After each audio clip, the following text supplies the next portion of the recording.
Hi, everyone. Welcome, welcome. I'm so excited today. It has been a while since I have had the opportunity to do a LinkedIn Live, and I'm here with my friend and colleague, Kevin Eikenberry, who's just launched a new book.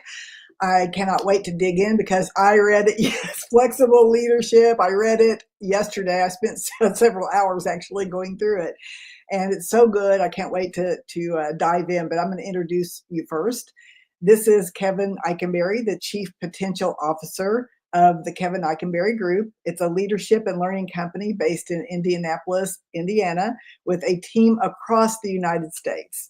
And he has spent over 30 years, even longer than me, over 30 years helping organizations and leaders in at least 53 countries. And they are using his work to become more effective. Also, something that really impresses me is global gurus. They've listed him on the list of the most influential thinkers on leadership for the last 4 years. You can go to his blog at kevineikenberry.com/blog. You can listen to podcasts there.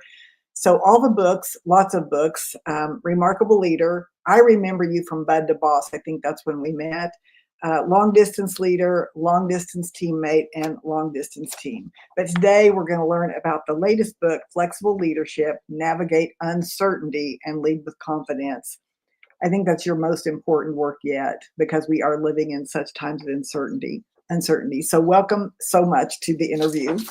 Marlene, thanks for having me. Coming out of semi LinkedIn Live retirement to do this. I'm ready to do more. It's just been, you know how that it gets to where the commitment is hard sometimes. I'm so excited to be with you and super excited because you had the chance to dive into the book. So yeah. I'm sitting down, I'm buckled up, I'm ready. Yeah, and if you're here with us, feel free to make comments. I'll try to check those occasionally. I made a little mistake of posting this twice, so I hope this is coming through your feed if you went on the wrong one, but we'll repost it today. I need a technology person to help me out sometimes. Something that really interested me right off the bat, you said that McKinsey and Company, who I do follow, they said that only 11% of executives believe that their leadership development activities achieve and sustain desired results. Speak to that. Well, you know, there have been people, smarter people than me, people, some of whom I've had the chance to get to know over the years, that have been working really hard to figure out how to improve leadership development, right? And we've been in that, you and I have both been in that sphere as well. It's been about 100 years really that, you know, since really we've got organizations growing other than militaries where there's been a lot of thinking, thought, work done around leadership development. And I think that very sad fact relates to a couple of things. One is that I still don't think that most organizations really think through the entire learning process about what is really required. And that wouldn't just be about leadership. And I'm sure we'll talk about that a little bit. But the other thing I think is that some of the tools that have been developed and some of the approaches that have been created, I think somewhere else in the book, I quote a number like 65 different leadership models, something along those lines. All of them developed with great intention. All of them developed with high hopes. Here's the problem with them, is that people either don't get to know them well enough to make them useful, or they take them as gospel. In other words, we take a model, which is a simplification of the world necessarily, and then people simplify the model by saying, well, this is me, right? I am these 4 letters or these 2 letters or this color or this style. Absolutely. Or whatever. And those things that could have been or perhaps were useful become less useful and lock us into an identity based on our style that doesn't allow us to flex, that doesn't allow us to take into account the real world. I love that. And I've said that for a long time. That's the problem that I've had. I love personality tests. I love cognitive, learning from Colby and DISC and the different ones. But then people use that sometimes as an excuse not to stretch or grow. Sort of like, I'm a high D, so therefore I'm going to be rude. I'm going to be a bully because. And you're just going to have to settle for it. You're just absolutely get used to it. Yeah, because my disc said so, So yeah, Because I you love. answered 44 questions or 62 questions or 8 questions. And suddenly now you're taking the complexity of human behavior, your environment, and everything else and saying, I'm high D Yeah. or And in whatever. one snapshot of time where you felt like a high D, right? Because there's times I feel more like a high D and times I feel like I'm really the supportive, quiet person. So I think we do. I know they say personality doesn't change, but Ben Hardy says it does. So, But so context, now, but what does change is context. And that's part of the absolutely, point of this book is that even if I have, like, we'll just stay with this because that's where we started. And we actually have a disc assessment, discpersonalitystesting.com. But even if, you have, and we'll just stay with high D since that's what you said. You have a lot. What we would prefer that people say is, I have a lot of D traits right? naturally. My natural approach is to be direct and decisive and to take control. Like, it's good to know that. Yes, And you're not working with everyone else who's like you. So that's, first of all, if everyone's like you, that's going to cause a different set of problems. But fundamentally, if you just say that's me, no excuses, get used to that. You're not flexing at all, and you're not looking at the context of the situation, which is, what are the styles of the other people, what does the situation suggest, and all those other things. So all of those models are, again, they have to be simplified for us to get our arms around a complex world. So, like, that's part of their brilliance. But the problem then is we make them one dimensional by then saying, well, that's who I am. And that's the yeah, problem. absolutely. I tell you, the way to make a high D, decide they're not a high D. If they're not a dancer, put them in dance lessons, and they'll become very quiet and very insecure. So there's the context also of the situation. 100%. You said that skills alone are not enough. That is, I pound that message all the time. And to become a better, more remarkable, and more confident leader, it requires so much more. Speak to that. Yeah. I said a second ago, when we were talking about the McKinsey study, that one of the reasons leadership development efforts, training and development efforts of all kinds in organizations don't hit the mark is because we're not looking at the whole picture. Because typically what we do is teach people skills. And what we don't do is make sure that the mindset matches the skill set. Because if the mindset doesn't, if I don't agree, understand, value those skills, I can learn them, but I'm not going to use them. And then, of course, the huge gap, even if we get those two right. And I find, Marlene, more and more as I deliver learning experiences virtually or in person, that the percentage of time that if you were to map out how much time I'm spending on skill set versus mindset, that I continue to gravitate more toward the mindset before the skill set. Because what I find, and all of the research would say that, like, once people get the perspective, then the skill set part goes much easier. But the third part, and this is how the book is laid out, right? Mindset, skill set, habit set. So even if we have fabulous training and learning experiences, however they're built, in whatever medium that they're delivered, even if we've got the mindset and the skill set right, we all know that what happens next is we have to go back and do it at the workplace, right? And there's a big gap. It's often called the knowing doing gap. And one of the reasons that senior executives say that leadership development stuff isn't working is we didn't get the mindset right, or the mindset isn't clear across the whole organization. But the biggest piece is, where's the time spent after the learning ends, right? Where's the time spent on developing the new habits, in reinforcing those things, in finding places for people to use them, for the coaching and all that stuff? Everyone will nod their head.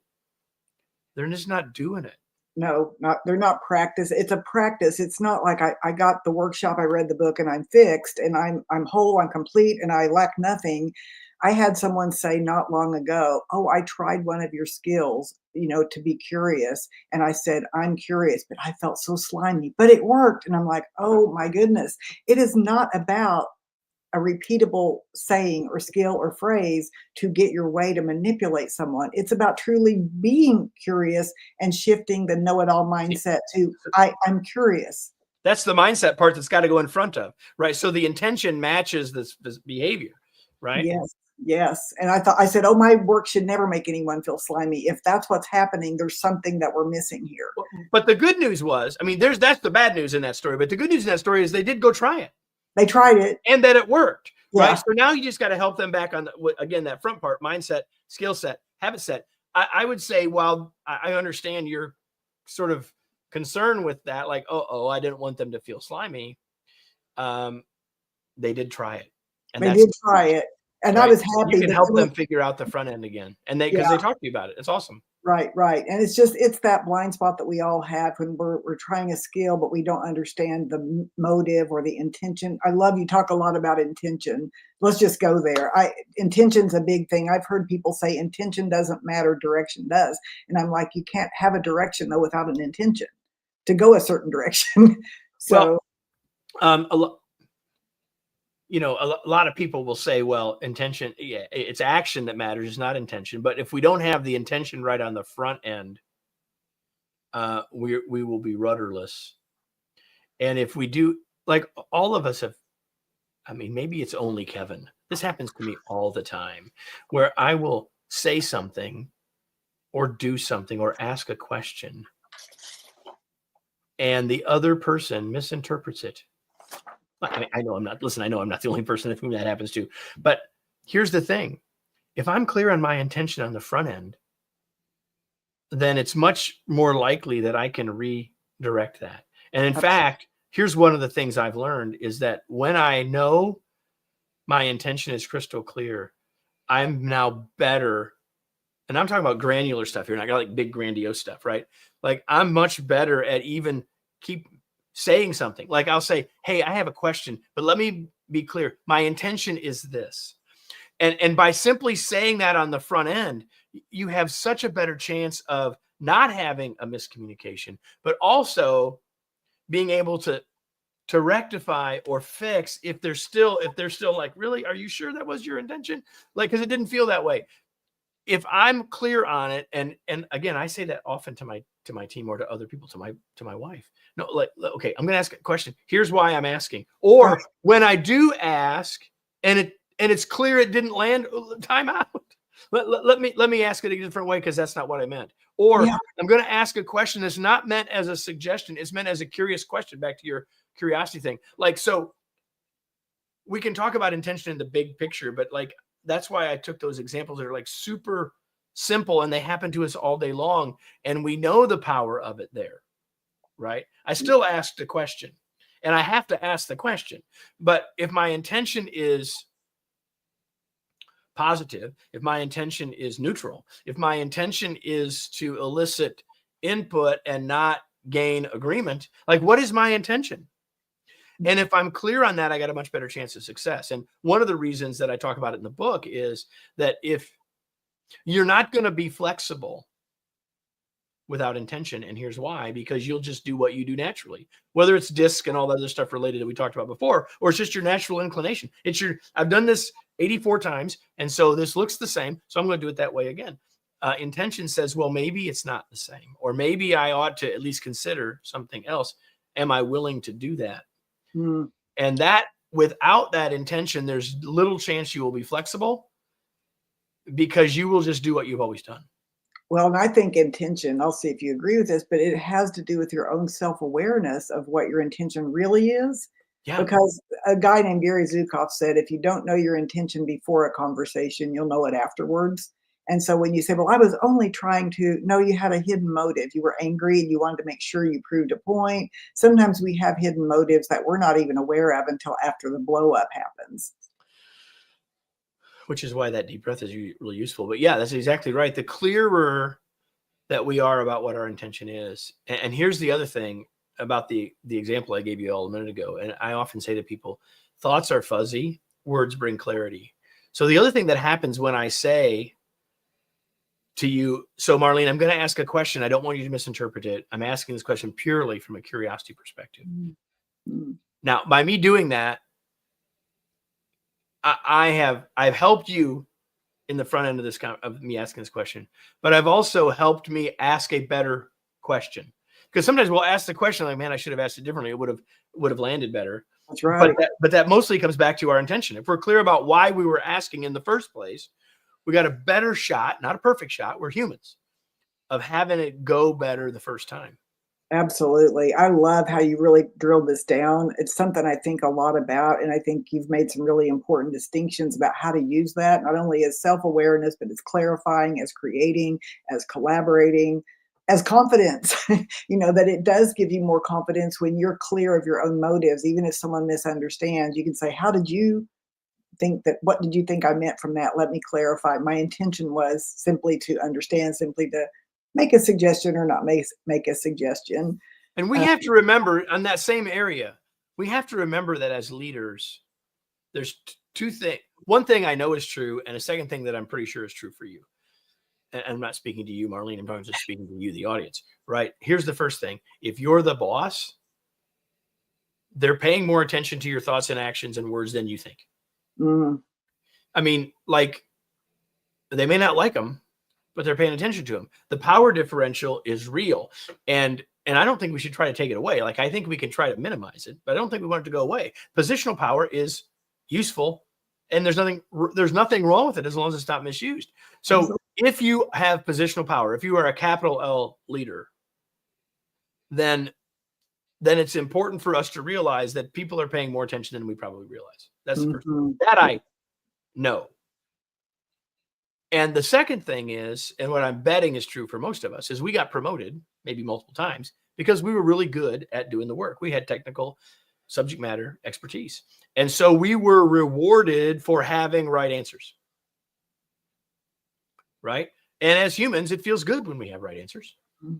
And so now you put those two things together. And so even when we don't think we have right answers, even if we're aware enough to know that we don't have the answer, we got to be very careful about how we talk to other people, because they assume either that you do because you're the boss, or that you think you do because you're the boss, right? Yes. I can't tell you the number of times people said, well, the reason people won't answer the questions that a leader asks is that they figure the boss has already decided. Yeah. So you got to be really clear. Like, listen, I say this all the time. Listen, I have thoughts about this topic. I really want to know what everyone else thinks too. Like, it's fine to say, I have thoughts. But the thing is, if you share yours and then say, what do you think? You're not going to get the same thoughts from everybody else. Because at that point, what is there else to say? The boss has already spoken. That's so true. And even just, with a small operation like me, with assistants that I have, sometimes I really just want pushback, and I'll say, well, and you're right that I'm saying, I'm thinking this, what do you think? I want the pushback. I want a different idea, but sometimes they think I already am so crystal clear and I'm truly processing out loud. And so I think, for me, because you have D traits. So here's the thing. So even better to say, I have thoughts, but I want to hear yours first. Love it. Like the minute that we give ours, it taints the sample. It does. Even if you don't mean for it to. Right. Even if you have high degrees of trust and psychological safety and all that good stuff, you're still the boss. It's so true, so true. And we have these kind of blind spots. We don't realize we're keeping the very thing we want from us by the nature of how we're communicating. And so as a couple of, I'm go sorry. ahead. No, you go. No, as a couple of people on my team often remind me, and Kevin, you're not only the boss, you write the paycheck. And in my case, my name's on the door. So like, I can't escape the fact that it's very clear I'm the boss. Yeah, very clear. Very clear.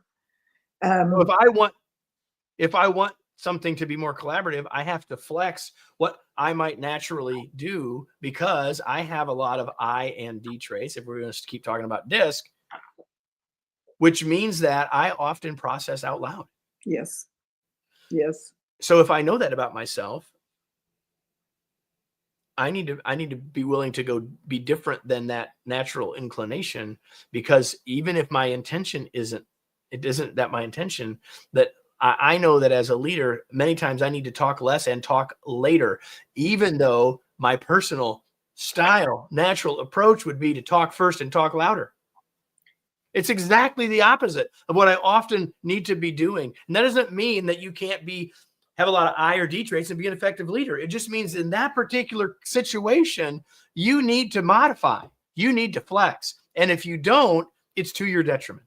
That's what I love about your work. It's about the both and of the tools. Like this is sort of my natural trait as I want to, it's like stretching in yoga. I want to get more flexible. So I stretch and it hurts a little. No goats are involved, everybody. There are no goats involved in this Not particular yoga. mental yoga. I would love to talk about the flexors. You have several listed: fast, slow, strength, warmth. This just goes right into what we're talking about: truth, grace, details, big picture. I'll let you take off on those opposites and how we can. Yeah. So let's talk about the idea of the flexor. You just made the comment about both and. So we could take any of those.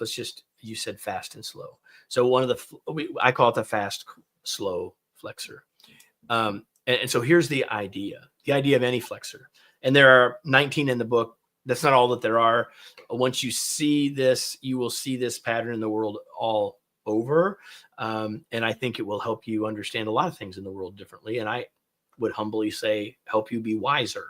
So here's the idea of a flexor, that there are two ends, fast, slow, that seem like opposites. And it seems like that I would naturally choose one of those. Like, well, and we'll stay with the earlier conversation, Marlene. If I have a lot of D traits, probably faster paced. Fast, slow. They seem opposite, but they're not opposite. They're symbiotic. And so the very little, I'm not saying none, but very little of the world is actually either or, black and white. Much more of the world is shades of gray. And so the idea of a flexor is that there are these ends, and between those ends, between fast and slow, there's a tension. And our natural tendency is somewhere on that scale, probably because we try to simplify the world more closer to one end or the other, whichever end it is. And I would say to you that with all of the flexors, including fast and slow, that if we're always fast or too fast, there are problems. Mm-hmm. And if we're always slow or too slow, like if we lean all the way into slow, there are problems. Mm-hmm. The better answers that will get us better results are somewhere in between. So the idea of the flexor is, what does the situation tell me about where should I be on this flexor, rather than saying, well, we got to go. And so we got to make a decision, even if it's wrong. Now, there are situations where and that's what my dad used to say all the time. We got to make a decision, even if it's wrong. There are some contexts where that's a fine approach. It's not very many. It doesn't happen very often. It can happen.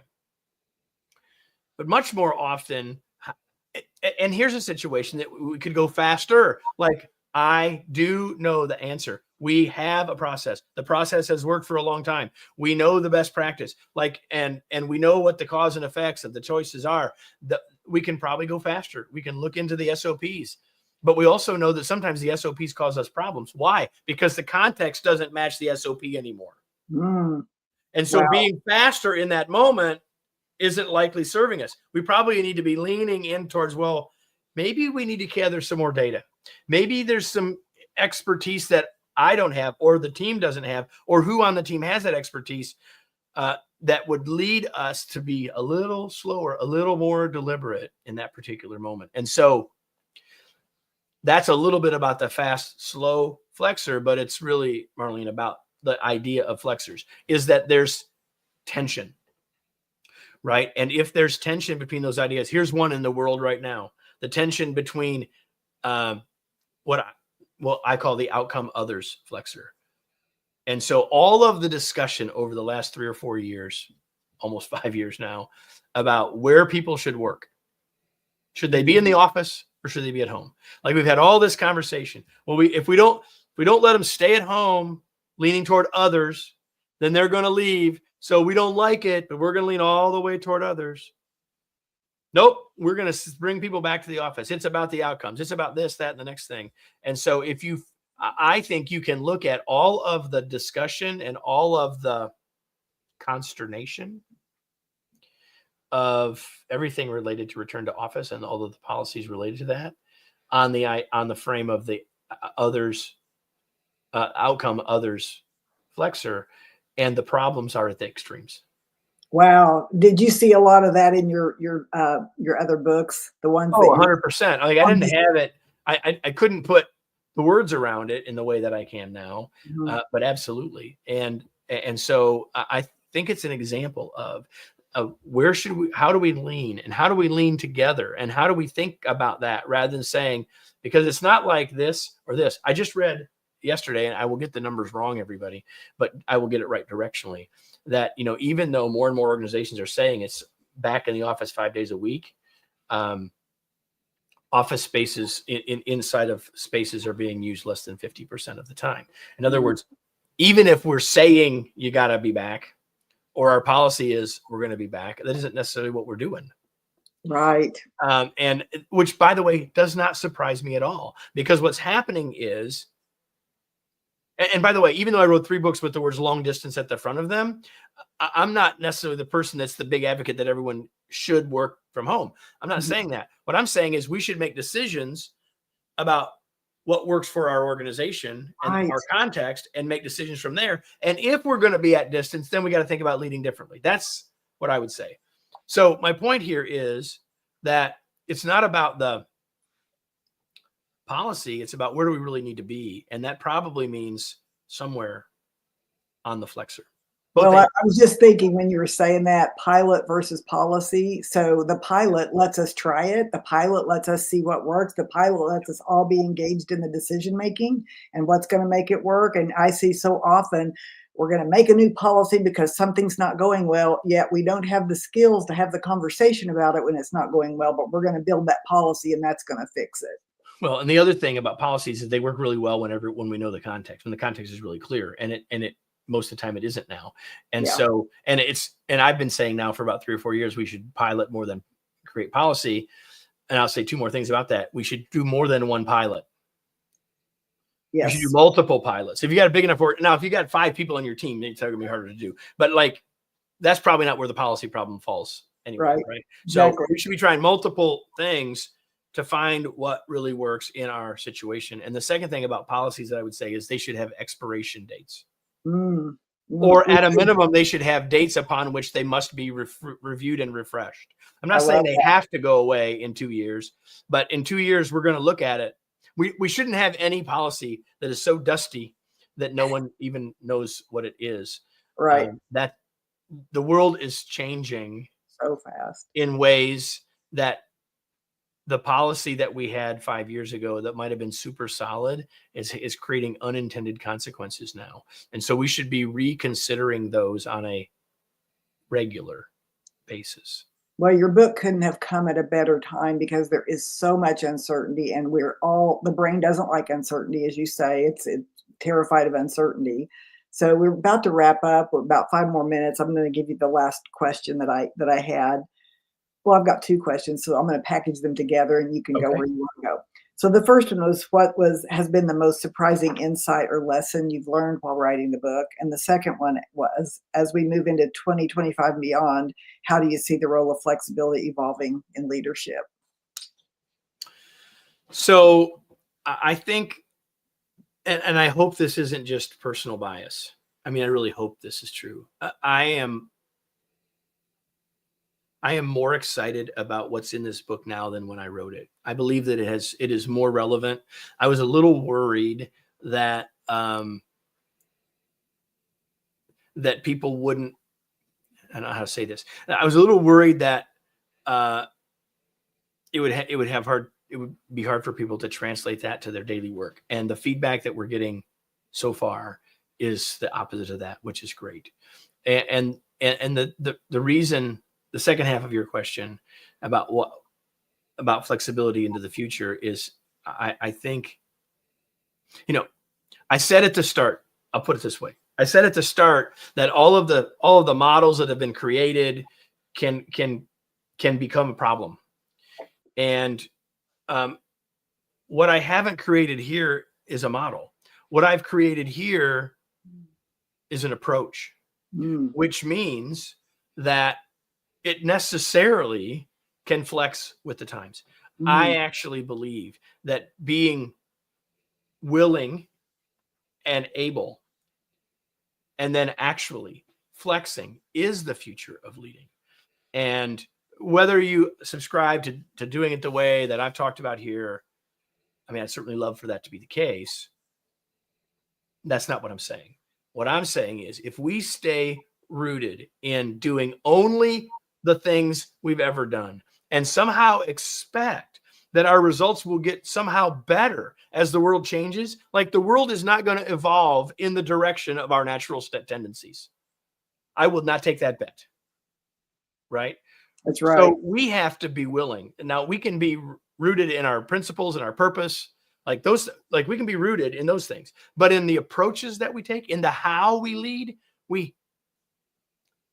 I think it's profoundly true that we have to be willing and able to do that. Yeah, I'm excited about it because this is, to me, such deep personal growth on the leadership journey. It's not just, like you said, models and structures and education. This is about who you are as a person as much as it is anything else, because to be a flexible person, if you haven't been, it's a little bit of a journey, a little bit of a learning curve, but I still find areas of resistance within myself, and I've worked diligently for over 25 years to try to not be a person that's resistant or high D all the time or too fast in my way of explaining things. And you're putting the words to this book about the things I've been working on internally for years. I appreciate that. Yeah. Well, thank you so much for joining us. And where can people get your book?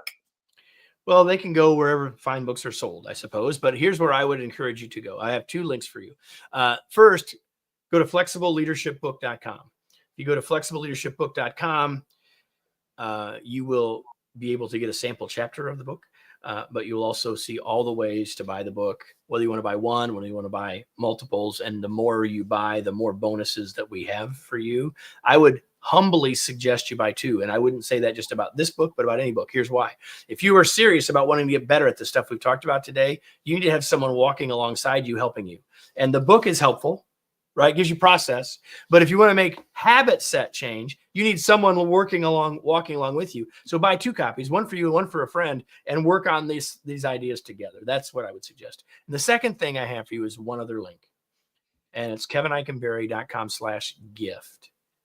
And if you go to kevineikenberry.com/gift, I'm going to give you a gift. So I created a couple of years ago what we call a remarkable masterclass, an e-learning process that is built around building our confidence and the confidence of others. And we sell that all the time for $79. But for you, because you've listened to Marlene and I today, if you go to kevineikenberry.com/gift, you can get access to that for free. Oh, so exciting, so exciting. And I would say even have a book club, right? In your workplace, use this for a book club and have if you buy 10, we'll even give you the discussion guide. We created a discussion guide. We'll give you that. Yeah. Okay. Well, thank you so much for joining us, and congratulations on the new book. Thanks so much for your kind words and for having me on. Bye-bye.